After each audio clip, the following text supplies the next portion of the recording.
Hello students, welcome back. हम लोग ionization enthalpy का डिस्कशन कर रहे थे और लास्ट वीडियो में मैंने आपको बताया था कि आयनाइजेशन एंथैल्पी होती क्या है, आयनाइजेशन एंथैल्पी की यूनिट्स क्या हैं, सक्सेसिव आयनाइजेशन एंथैल्पीज क्या होती हैं और आयनाइजेशन एनर्जी को ही आयनाइजेशन पोटेंशियल क्यों बोला जाता है।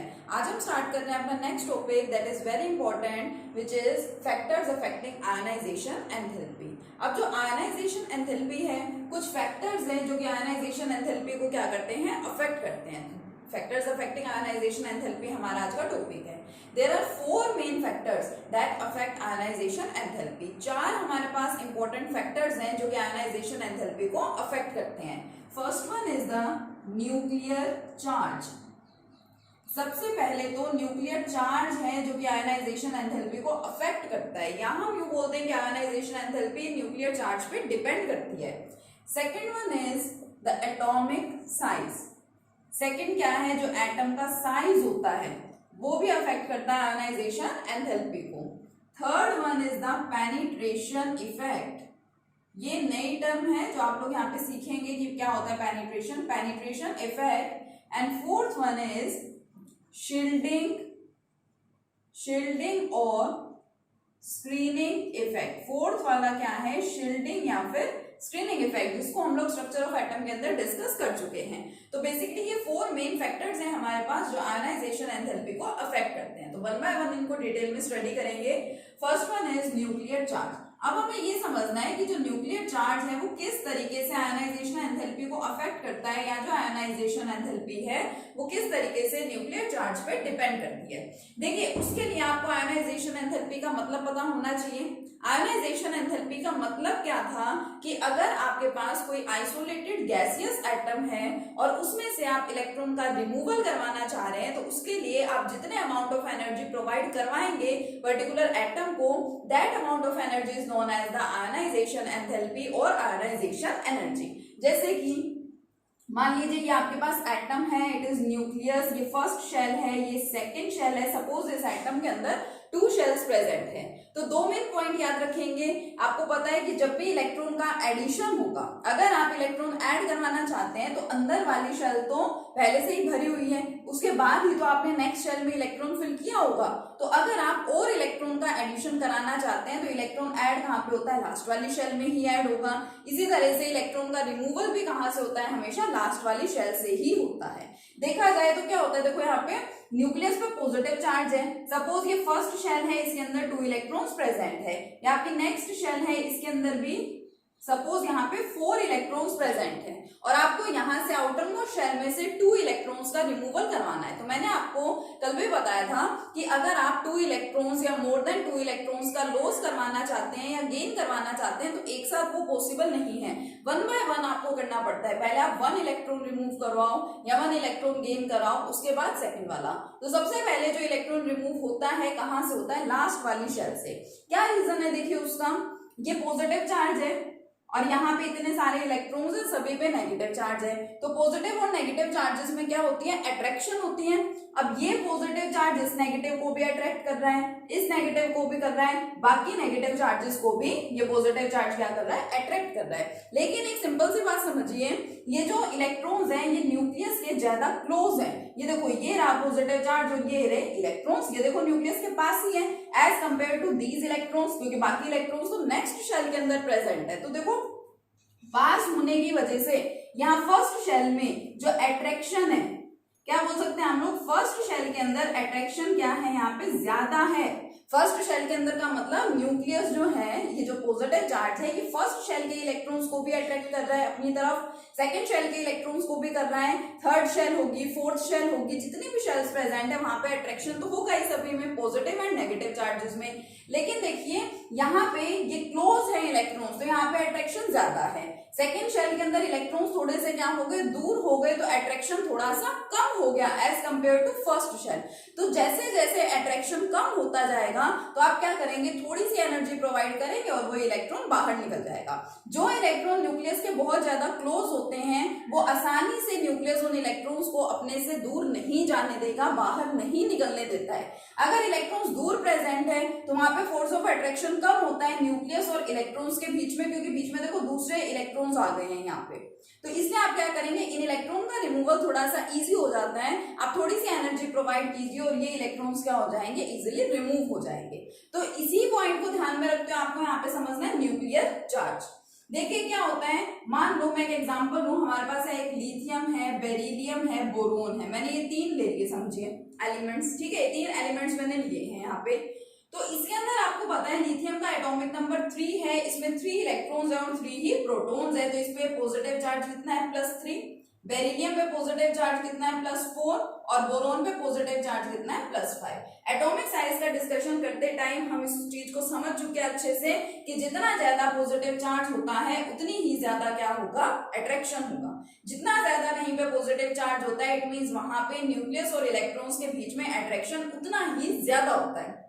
अब देखो तीनों को अगर मैं कंपेयर करूं तो इसके केस में क्या होगा, मैक्सिमम अट्रैक्शन क्या होगा, यहाँ पे मैक्सिमम अट्रैक्शन होगा। क्यों? क्योंकि यहाँ पे चार्ज बहुत ज्यादा है इन दोनों के कंपैरिजन में। अब ज्यादा अट्रैक्शन अगर प्रेजेंट है तो न्यूक्लियस जो है वो इलेक्ट्रॉन को बहुत ज्यादा अपनी तरफ अट्रैक्ट कर रहा है, बहुत ज्यादा स्ट्रॉन्ग अट्रैक्शन है, यानी ये न्यूक्लियस नहीं चाहेगा कि इलेक्ट्रॉन का रिमूवल इजी हो जाए, मतलब ये जो इलेक्ट्रॉन है वो इजिली रिमूव हो जाए।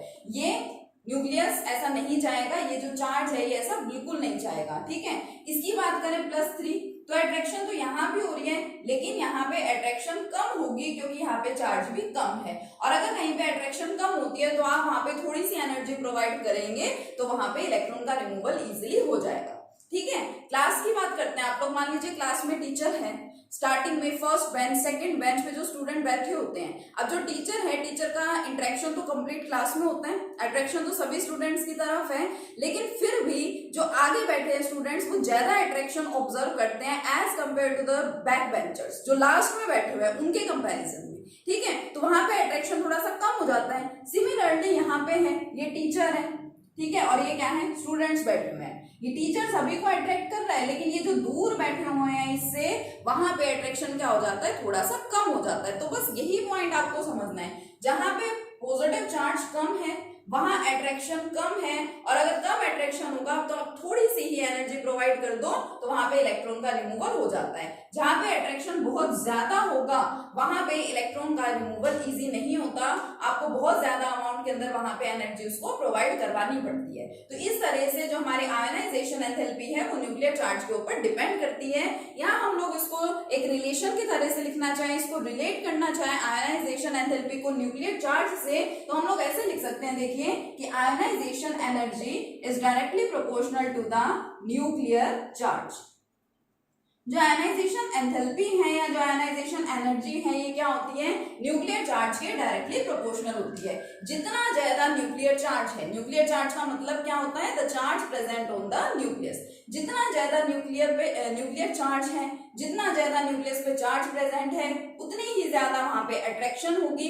अगर अट्रैक्शन ज्यादा है यानी कि ये इसको बहुत ज्यादा अपनी तरफ अट्रैक्ट कर रहा है तो अपने से दूर नहीं जाने देगा, ये न्यूक्लियस नहीं चाहेगा कि इलेक्ट्रॉन यहाँ से रिमूव हो जाए। लेकिन आप लोग फिर भी रिमूव करवाना चाहते हैं तो आप क्या करो, आपको बहुत ज्यादा अमाउंट में आयनाइजेशन एनर्जी इसको प्रोवाइड करनी पड़ती है। और अगर मान लीजिए अट्रैक्शन कम है तो आप थोड़ी सी एनर्जी ही प्रोवाइड करेंगे और इलेक्ट्रॉन का रिमूवल इजीली हो जाएगा। So we can say that ionization energy is directly proportional to the nuclear charge. जो आयनाइजेशन एनर्जी है वो यहाँ पे डायरेक्टली प्रोपोर्शनल होती है न्यूक्लियर चार्ज के। न्यूक्लियर चार्ज ज्यादा तो आयनाइजेशन एनर्जी भी ज्यादा, और अगर न्यूक्लियर चार्ज कम तो आयनाइजेशन एनर्जी भी कम। तो ये हमारा फर्स्ट फैक्टर था न्यूक्लियर चार्ज का।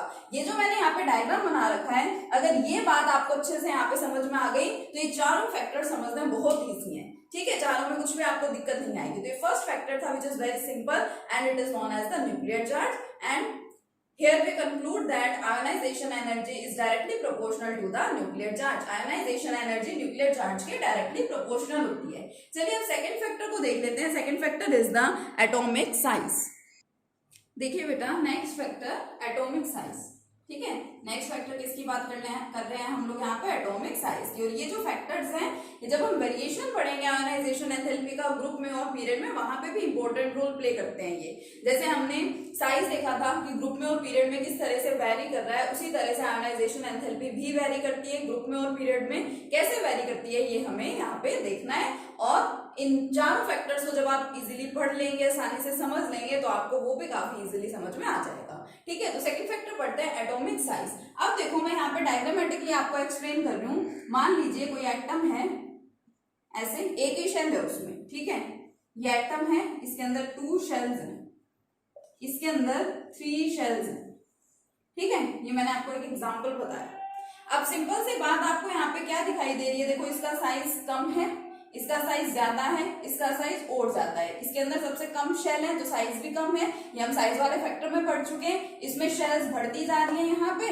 तो इस हिसाब से इनका साइज भी क्या हो रहा है, बढ़ता जा रहा है। अब हमें देखना है कि how ionisation enthalpy depends on the atomic size, किस तरह से आयोनाइजेशन एंथैल्पी एटॉमिक साइज पे डिपेंड करेगी। मतलब अगर एटॉमिक साइज बढ़ रहा है तो क्या आयोनाइजेशन एंथैल्पी भी बढ़ेगी या फिर घटेगी, क्या होगा, किस तरह से दोनों एक दूसरे से रिलेटेड है। तो बहुत सिंपल सा है, अभी जो डायग्राम बताया था उसी की तरह से है ये, उसी की तरह से इसको समझो, उसको समझने की कोशिश करो। यहाँ पे देखो पॉजिटिव चार्ज है, सपोज यहाँ पे इलेक्ट्रॉन प्रेजेंट है, ठीक है, अब देखो ये पॉजिटिव चार्ज, यहाँ पे भी इलेक्ट्रॉन्स होंगे, ठीक है, इसी तरह से यहाँ पे भी इलेक्ट्रॉन्स हैं,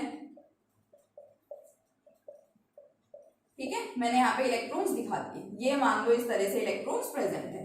आपको क्या कराना है, इलेक्ट्रॉन का रिमूवल कराना है, और ये हम समझ चुके हैं कि इलेक्ट्रॉन का रिमूवल कहाँ से होता है। सबसे पहले जो लास्ट शेल है, यानी यहाँ तो एक ही शेल है, यहाँ से इलेक्ट्रॉन जाएगा, यहाँ पे सेकंड शेल में से जाएगा, और यहाँ पे थर्ड शेल में से। जो आउटर मोस्ट शेल है, जो लास्ट शेल है, which is known as the valence shell, वहां से इलेक्ट्रॉन का सबसे पहले क्या होता है, रिमूवल होता है। अब देखो साइज बढ़ता जा रहा है, सबसे पहले इसका साइज छोटा है, अब छोटा साइज है, एक ही शेल प्रेजेंट है, तो इलेक्ट्रॉन देखो न्यूक्लियस के कितने ज्यादा क्लोज है, तो यानी कि दोनों में अट्रैक्शन बहुत ज्यादा है, बहुत ज्यादा अट्रैक्शन है, तो फिर आपको एनर्जी भी यहाँ पे ज्यादा देनी पड़ेगी। पिछला वाला इफेक्टर आ गया ना, न्यूक्लियर चार्ज वाला। यहाँ पे देखिए अब साइज बढ़ गया, बस हम लोग यहाँ पे साइज को लेके चल रहे हैं, यहाँ पे साइज बढ़ गया, तो साइज बढ़ने की वजह से हुआ क्या, देखो ये पॉजिटिव चार्ज और इस इलेक्ट्रॉन को आपको रिमूव कराना है। साइज बढ़ा, उसकी वजह से पॉजिटिव चार्ज और नेगेटिव चार्ज के बीच में अट्रैक्शन जो है वो थोड़ी सी क्या हो गई, कम हो गई। अब पॉजिटिव चार्ज और जिस पॉजिटिव और जिस नेगेटिव चार्ज में हम लोग अट्रैक्शन की बात करते हैं, वो नेगेटिव चार्ज कौन सा हम लोग यहाँ पे ले रहे हैं, जो आउटर मोस्ट शेल के अंदर इलेक्ट्रॉन प्रेजेंट है, क्योंकि जिस इलेक्ट्रॉन का रिमूवल होना है हमें उसी को लेना है। यहाँ पे इलेक्ट्रॉन का रिमूवल कहाँ से करवाना है, लास्ट वाली शेल से। तो हम लोगों को गिवन कंडीशन के अकॉर्डिंगली ये देखना है कि क्या आप यहाँ से इलेक्ट्रॉन को इजिली रिमूव करवा पाएंगे या फिर नहीं करवा पाएंगे। ठीक है, अब देखिए साइज बढ़ गया, साइज बढ़ने की वजह से पॉजिटिव और इस नेगेटिव चार्ज के बीच में जो अट्रैक्शन है वो थोड़ा सा कम हो गया, क्योंकि ये वाली शेल देखो इससे थोड़ी सी दूर है, कम हो गया अट्रैक्शन, तो फिर आप थोड़ी सी एनर्जी प्रोवाइड करेंगे और इजीली इलेक्ट्रॉन का रिमूवल हो जाएगा। ठीक है, इस केस को देखो, यहाँ पे तो साइज और ज्यादा बढ़ गया है, यहाँ पे तो 3 शेल्स प्रेजेंट है, इसका साइज इन तीनों में से सबसे ज्यादा है। अब आपको करवाना है इलेक्ट्रॉन का रिमूवल। लास्ट वाली शेल में जो इलेक्ट्रॉन है वहां से आप उसी इलेक्ट्रॉन का आप लोग रिमूवल करवाना चाह रहे हैं। तो देखो इस पॉजिटिव और इस नेगेटिव चार्ज के बीच में डिस्टेंस बढ़ गया है, डिस्टेंस भी बढ़ रहा है, ठीक है, साइज बढ़ गया, उसकी वजह से ये डिस्टेंस आपको दिखाई दे रहा है। तो जो अट्रैक्शन है इस पॉजिटिव चार्ज में और इस नेगेटिव चार्ज में वो इतनी ज्यादा अट्रैक्शन नहीं है जितनी कि इन इलेक्ट्रॉन्स के बीच में होगी या फिर इन इलेक्ट्रॉन्स के बीच में होगी। तो जैसे जैसे साइज बढ़ा, अट्रैक्शन क्या हो गया, देखो कम हो गया। हमें सिर्फ लास्ट वाले इलेक्ट्रॉन को लेके चलना है जब हम अट्रैक्शन की बात करें, क्योंकि देखो आयनाइजेशन एनर्जी इसी पे तो डिपेंड कर रही है, क्योंकि हमें इसी इलेक्ट्रॉन का रिमूवल कराना है। तो साइज बढ़ने से जो अट्रैक्शन है, अट्रैक्शन क्या हो गया, कम हो गया। अब न्यूक्लियस उसको इतना ज्यादा अट्रैक्ट कर ही नहीं रहा है, तो जब अट्रैक्ट नहीं कर रहा तो फिर आपका काम इजी हो गया, आप इसको थोड़ी सी एनर्जी प्रोवाइड करो और इलेक्ट्रॉन का रिमूवल बहुत इजीली हो जाएगा। तो ये वाला केस देखो, हमने ये केस देखा, इसका साइज क्या था, सबसे ज्यादा था। तो देखो मैं यहाँ पे लिखती हूँ ग्रेटर साइज, साइज ज्यादा था। यहाँ पे साइज ज्यादा होने की वजह से जो फोर्स ऑफ अट्रैक्शन है, ठीक है, क्या था, force of attraction, greater size है और उसकी वजह से force of attraction between nucleus, किस किस के बीच में, nucleus and outer most shell electron, greater size है। ड्यू टू ग्रेटर साइज, लिख देती हूँ इसको complete, due to greater size the force of attraction between nucleus and outer most shell electron decreases, ठीक है, डिक्रीज हो गया, एंड हेंस, और फिर क्या हुआ, and hence removal of electron becomes easy. हमें तो इस फोर्स ऑफ अट्रैक्शन को क्या करना है, कम ही करना है, और ये यहाँ पे डिक्रीज हो रहा है, तो फिर इलेक्ट्रॉन का रिमूवल क्या हो जाएगा, इजी हो जाएगा। इसको क्या करेंगे, थोड़ी सी आयनाइजेशन एनर्जी प्रोवाइड कर देंगे। तो यहाँ पे मेंशन कर सकते हैं by providing a small amount of ionization energy.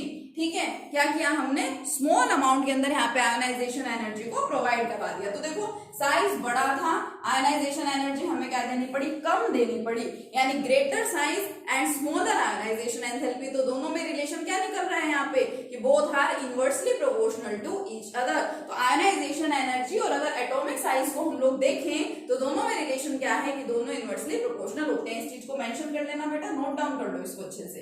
ठीक है, तो दो फैक्टर हम लोग पढ़ चुके, एक न्यूक्लियर चार्ज का और एक एटॉमिक साइज का। तो आयनाइजेशन एनर्जी न्यूक्लियर चार्ज के तो थी डायरेक्टली प्रोपोर्शनल, क्योंकि जितना ज्यादा न्यूक्लियर चार्ज है उतना ही ज्यादा अट्रैक्शन हो रहा है न्यूक्लियस में, और आउटर मोस्ट शेल के इलेक्ट्रॉन में अट्रैक्शन ज्यादा है, तो फिर इलेक्ट्रॉन का रिमूवल इजी नहीं होता है, इसलिए आपको बहुत ज्यादा एनर्जी प्रोवाइड करवानी पड़ेगी। और यहाँ पे केस उसका अपोजिट है। So we can say that ionization energy is inversely proportional to the atomic size. जो आयनाइजेशन एनर्जी है वो साइज के इनवर्सली प्रोपोर्शनल होता है, क्योंकि अगर साइज ज्यादा है तो फिर आयनाइजेशन एनर्जी आपको थोड़ी सी ही देनी पड़ेगी। यहाँ साइज कम था देखो, तो फोर्स ऑफ अट्रैक्शन ज्यादा है, फोर्स ऑफ अट्रैक्शन अगर ज्यादा है तो फिर आपको एनर्जी भी ज्यादा प्रोवाइड करनी पड़ेगी। तो साइज के इनवर्सली प्रोपोर्शनल होती है आयनाइजेशन एनर्जी। ठीक है, ये दो फैक्टर्स हो गए हमारे पास, nuclear charge and atomic size. ठीक है, नेक्स्ट वीडियो के अंदर कंटिन्यू करेंगे बाकी के दोनों फैक्टर्स के साथ। Okay, thank you.